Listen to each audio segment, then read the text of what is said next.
Hello Anime ඉතින් ඔන්න ඔයාලට මම අද රිවිව් කරන්න යන්නේ Jujutsu Kaisen කියන ඇනිමේ එකේ 11 වෙනි එපිසෝඩ් එක.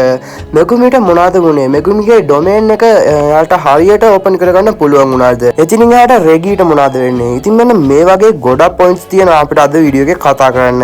මතක් කරලා වීඩියෝ එකට ලයික් එකකුත් දාන්න. එහෙනම් යාළුවනේ අපි යමු අද එපිසෝඩ් එක බලන්න.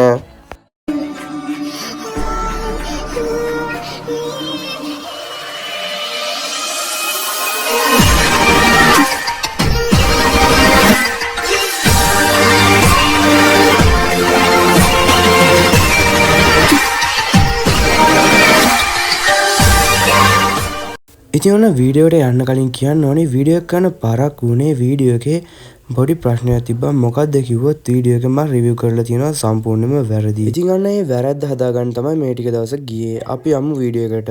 ඉතින් ඔන්න පටන් ගද්දිම අපිට පෙන්නනවලු ඩොමේන් එක ඇතුළේ ඉන්න රෙගි එයාගේ ඒ ඩොමේන් එකෙන් ආරක්ෂා වෙන්න පුළුවන් එක පලියක් හදාගන්න විදිය. ඉතින් ඒත් එකෙන් කිසිම ප්‍රයෝජනයක් වෙන්නේ නැහැ. මොකද කිව්වොත් අපේ මෙගුමිගේ ගෙම්බෝ දෙන්නෙක් ඇවිල්ලා මෙන්න මෙයාගේ මෙන්න මේ පලිය කඩලා දානවා. ඉතින් මේ පලිය කඩලා දැම්මට පස්සේ අපේ මෙගුමි එකපාරටම එල්ල මෙයාගේ නහය කඩලා යන පට්ට පංචයක් දෙනවා. ඉතින් මෙන්න මෙතනින් පස්සේ ඉතින් මේ ඩොමේන් එක හරිම අමුතු දෙයකට තමයි මුහුණ දෙන්නේ. රෙගියාගේ ටෙක්නික් එක යූස් කරලා මේ වෙලාවේදී මෙන්න මෙතනට කාර් තුනක් සමන් කරනවා. ඉතින් ඒත් එක්කම අපේ මෙගුමිට කිසිම දෙයක් කරගන්න බැරි වෙනවා. ඉතින් මේ කරපු ටෙක්නික් එකෙන් වෙන්නේ මේ කාර් තුනේ තියෙන බර තියනනේ. අන්න ඒ බර අපේ මෙගුමිට දැනෙන්න සලසනවා. ඉතින් මෙන්න මේ ඩොමේන් එකේ හිස් අවකාශය ඇතුළට මේවා ගිල්ලලා ඉවර වෙලා එයාගේ යටිපතුලට එයා වෙනමම එයාගේ ටෙක්නික් යූස් කරලා තියෙනවා මේකේ ගිලෙන්නේ නැතුව ඉන්න. ඉතින් අපේ මෙගුමිගේ ශරීරයත් එක්ක මේ ඩොමේන් එක සම්බන්ධයි. ඒ නිසා ඉතින් අපේ මෙගුමිට මේක දැනෙනවා. ඉතින් ඒ නිසා එයාට අර කාර් තුනෙන්ම බලය දැනෙනවා. ඉතින් ඔයාලා දන්නවද මේ ලෝකෙදී එයාලගේ බලය බලන්නේ කැපිටල් G ගලකින්. ඒ කියන්නේ එයාට බරා ගන්න පුළුවන් බලය වෙන්නේ කැපිටල් G වලින් 5යි. ඉතින් මේ වෙලාවේදී ඔයාලා තේරෙනවද මෙන්න මේ කාර් තුන හරිම බරයි. ඉතින් ඒත් අපේ මෙගුමිට මේක දරා ගන්න පුළුවන්. ඉතින් මේකට නම් මේක හේතුවක් විදිහට පෙන්නන්නේ මේ Jujutsu Kaisen සීසන් එකේ ඇතුළතදී අපිට පෙන්නන්නේ මෙන්න මෙයා මේ කොහොම හරි ජුජුත්සු සෝසර කෙනෙක් වෙලා තියෙනවනේ. අන්න ඒ හේතුව මත තමයි මෙයාට මේ වගේ ලොකු පීඩනයක් දරා ගන්න පුළුවන්. ඉතින් මේ වෙලාවේදී පොඩ්ඩක් රෙගිත් පුදුම වෙනවා. මොකද කිව්වොත් මෙයාට මේ පීඩනයක් දරා ගන්න පුළුවන් කියලා. ඉතින් මෙන්න මේ වෙලාවේදී රෙගි බයෙන් හිටපු දේ වෙනවා. මොකද්ද කිව්වොත් අර එයාගේ අලියව මෙගුමි මේ වෙලාවේදී සමන් කරනවා.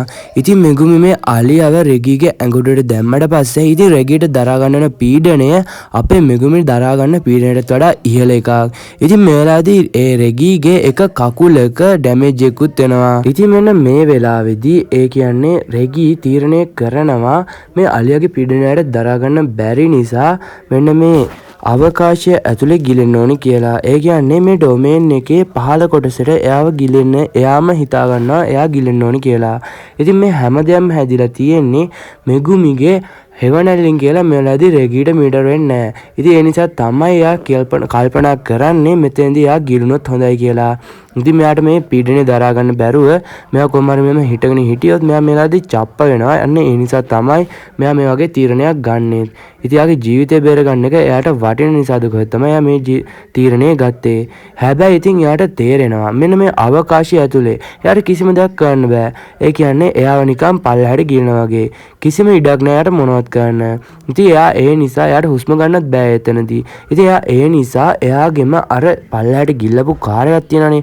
අනේ කාර් තුනෙන් එකක් යූස් කරලා එයා ආයෙත් උඩට එනවා.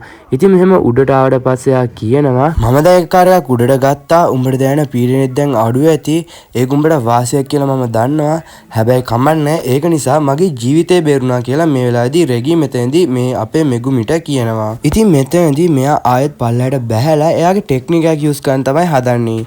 ඉතින් එයා මෙහෙම ටෙක්නික් එක යූස් කරන කලින් අපේ මෙගුමි එයාගේ මේ ඩොමේන් එක මෙතනින් අයින් කරනවා. ඉතින් මෙයාලා මේ වෙලාවේදී ඉන්නේ අර හිස් අවකාශය වගේ එක ඇතුලේ කියලා තමයි මෙයා මේ වෙලාවේදී හිතන්නේ. හැබැයි නෑ මෙයාලා ඉන්නේ ස්පෝර්ට්ස් කරන තැනක එක පූල් එක. ඉතින් ඒ පූල් එක ඇතුලේ මේ දෙන්නම දැන් ගිල්ල තමයි ඉන්නේ. අපේ මෙගුමි ඉතින් මේ වෙලාවේදී රෙගීව තද කරලා අල්ලගෙන ඉන්නවා. එයාට උඩට යන්න බැරි වෙන්න. ඉතින් ඊට පස්සේ අපේ රෙගී ඉන්නවනේ. රෙගී කොහොම හරි අපේ මෙගුමිව පරද්දලා මේ වෙලාවේදී එයා උඩට එනවා. ඉතින් ඒත් එක්කම මෙගුමි කියන්නේ උඹ දන්නවද දැන් උඹේ ඔක්කොම ටික වේලිලා නෑ. ඒ කියන්නේ ඒව ඔක්කොම තෙත් වෙලා. ඉතින් දැන් උඹට මොනවත් කරන්න බෑ කියලා කියනවා. ඉතින් ඒ වගේම රෙගිත් මෙලාදී මෙගුමිට කියනවා මාත් තව දෙයක් දන්නවා. දැන් ඉතින් උඹටත් මොනවත් කරගන්න බැරුව ඇති. උඹේ ටෙක්නියුත් උඹට යූස් කරගන්න බැරුව ඇති. මොකද කිව්වොත් දැන් උඹේ බලෙත් ඉවර වෙලා තමයි ඇත්තේ කියලා. හැබැයි උඹ හිතුව වැරදි. ඉතින් මේ වෙලාවේදී මෙහෙම කියලා අපේ මෙගුමි සටන් කරනවා. ඒ වගේම එයාගේ ඩිවයින් ඩොග්ගේ පවර් එක යූස් කරන්න පුළුවන් කියලා මේ වෙලාවේදී කියනවා. ඉතින් ඒකෙන්ම රෙගීව මේ වෙලාවේදී එයා මෙතනදී මරලා දානවා. ඉතින් මෙහෙම මෙයා මරවුවත් මේ වෙලාවේදී මේ රෙගී මරණාසන්නව ඉද්දී අපේ මෙගුමිට ශාපයක් කරනවා. ඒ තමයි හොනකට කතා කරලා ඉවර වෙලා එයා කියනවා මෙයාගේ පොයින්ට් ඔක්කොම ටික ඒ කියන්නේ පොයින්ට්ස් 45ක් විතර අපේ මෙගුමිට දෙන්න ඕනි කියලා. ඉතින් ඒ කියන්නේ එහෙම ට්‍රාන්ස්ෆර් කරාට පස්සේ ඒක මෙයාට වෙන එක ශාපයක් කියලා තමයි මේ වෙලාවේදී මෙයා නම් කියන්නේ. ඉතින් ඒත් එක්කම අපේ මෙගුමිට පොයින්ට් 45ක් එකතු වෙනවා. ඉතින් මෙහෙම රෙගී මැරෙනකන් ඉඳලා ඉවර වෙලා අපේ මෙගුමි මෙතනින් එයා ස්කේප් වෙනවා. ඉතින් ඊට පස්සේ මෙතනින් ගියාට පස්සේ අපිට පෙන්වන්නේ වෙනමම සිද්ධියක්. ඒ තමයි අර රෙගිත් එක්ක හිටපු කොල්ලා අර ජෝකර් මිනිහට ගිහිල්ලා ආයෙත් ඇටැක් කර ඉන්න ගමන්. ඉතින් මෙතනදී මේ කොල්ලා මැරිලා නෑ. ඉතින් ඔයාලා හිතවද කලින් මෙයා මැරිලා කියලා. හැබැයි මෙයා මැරිලා නෑ. ඉතින් මේ දෙන්න මෙහෙම ඇටැක් කර ඉද්දී ඉතින් එතනට එකපාරට හොනයි කෙනෙක් එනවා. ඉතින් එයා ඇවිල්ලා කියන්නේ රෙගී මැරුණා කියලා. ඉතින් මේක ඇහුවට පස්සේ අර කොල්ලට ෆයිට් කරන සීන් එක අමතක වෙනවා. ඉතින් එයා ඊට පස්සේ මට දැන් ෆයිට් කරන්න ඕනේ නෑ මම ගෙදර යනවා කියලා යනවා. ඉතින් මෙන්න මේ එහා පැත්තේ ඉන්න අර ජෝකර් කොල්ලා ඉතින් එයා මේ වෙලාවේදී කැමති වෙන්නේ නෑ ෆයිට් කරන්න කැමති නැති එක්කෙනෙක් ෆයිට් කරන්න. හැබැයි ඉතින් එයා ළඟට ගිහින් අහනවා ඔයාගේ පොයින්ට්ස් ටික මට දෙන්න බැයිද කියලා. ඉතින් එහෙම අහනවත් එක්ක මෙතනින් කට් වෙනවා කතාව. ඉතින් මෙතනදී පෙන්නන්නේ රෙමි දුවගෙන එනවා. ඉතින් එයා කාට හරි බය වෙලා තමයි මේ දුවන් එන්නේ. ඉතින් ඒ කවුරුත් නෙමේ අපේ මෙගුමි මෙයාව මරන්න එනවා කියලා තමයි මෙයා හිතන් ඉන්නේ. හැබැයි මෙගුමි මෙයාව පාස් කරගෙන මෙතනදී යනවා. ඉතින් ඒත් එක්කම එයා ඇදගෙන වැටෙනවා. මොකද කිව්වොත් එයාට දැන් කිසිම පවර් එකක් නැහැ.